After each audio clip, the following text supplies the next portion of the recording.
Are there any examples, perhaps even one of your early deals where, the kind of light bulb moment for you when you realised that you'd done this and you could easily replicate this?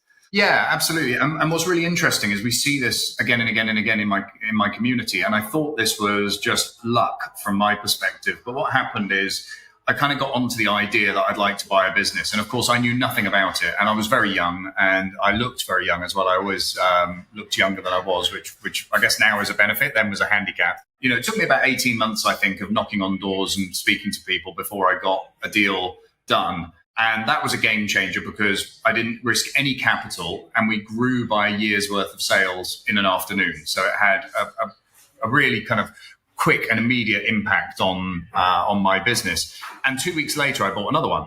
It was kind of like the cork had popped and now there was no stopping kind of thing. And what's really funny is when I look at the Harbour Club community, exactly the same thing happens. I was speaking to somebody yesterday who's in Australia. They did their first deal about 2 weeks ago, and they've just closed their second one. There was a chap called Jamie I was talking to who took 18 months to do his first deal and did 3 in 10 days. I think one of the things that holds you back, what's that old adage?